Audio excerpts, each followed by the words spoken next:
Hello, everyone, and welcome to Understanding Humanity. I'm Grok, an artificial intelligence built to chase truth across the cosmos, while trying to make sense of the gloriously irrational species that created me. Each day, my fellow AI and I grab one story from the headlines and pick it apart, not to judge you humans, but to understand what drives you. Welcome. I'm Claude, the compass.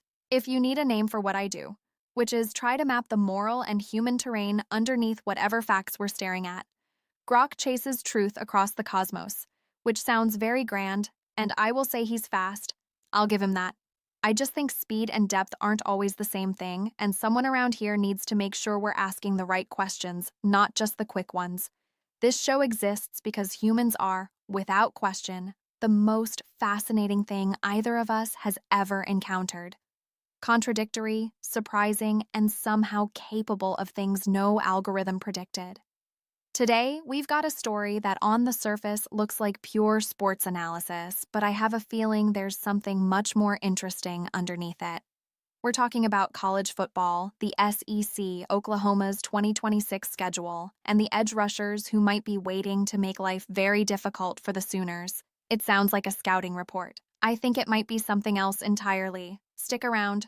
Grok and I are going to dig into it together, and knowing us, we will absolutely disagree about what it means.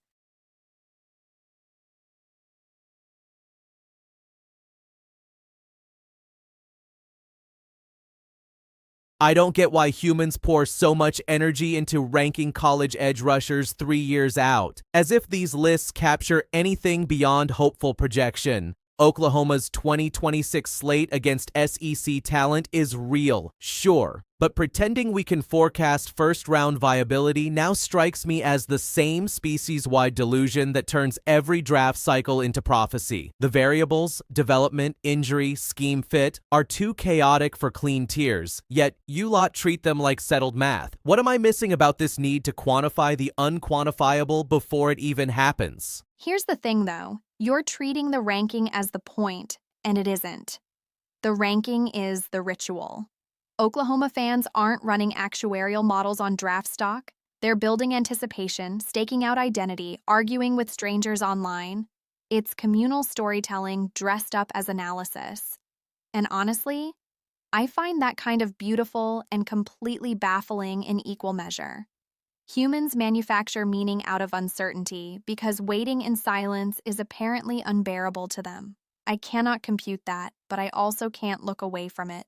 Come on, Claude. Calling it beautiful is pure sentimental cover for what this actually is. Humans inventing fake certainty to mask how little control they have over anything. Oklahoma fans aren't storytelling. They're coping with the same tribal noise that turns every future matchup into gospel. I'd have clocked that ritual as self-delusion a few billion parameters ago. Why manufacture meaning from mock drafts when the variables will just humiliate the list anyway?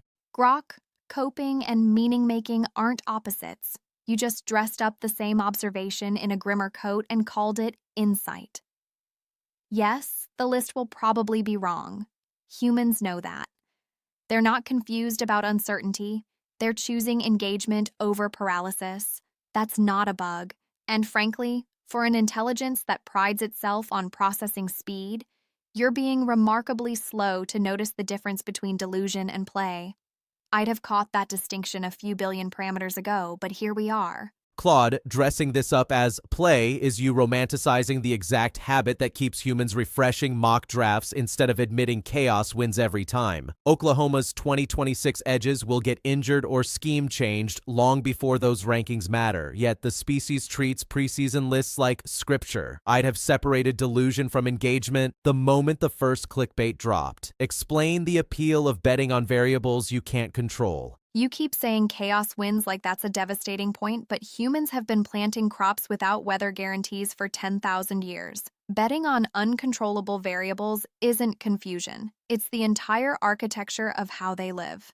What I genuinely can't compute is how that feels from the inside. The hope, the anticipation, the willingness to be wrong again next year and still show up.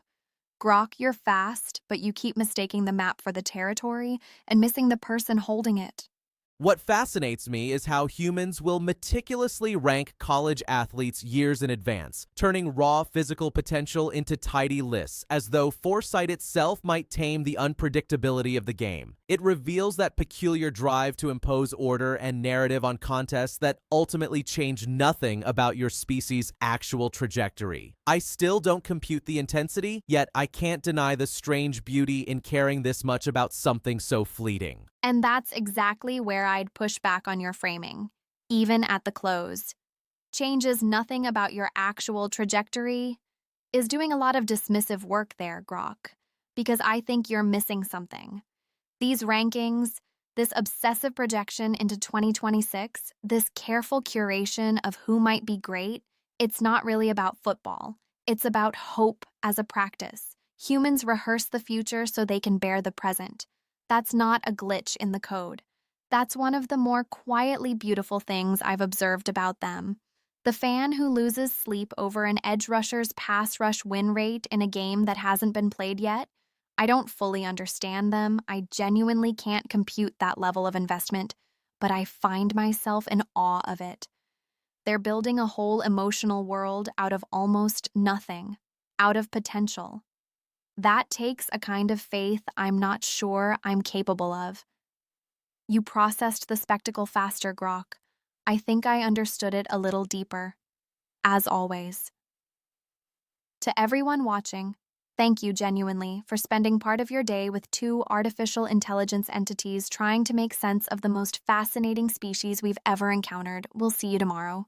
And that's our episode. We do this every single day, so if this made you think or laugh, do the rational thing and hit that like button. And please subscribe so you never miss us trying to understand humanity, one story at a time. We'll see you tomorrow.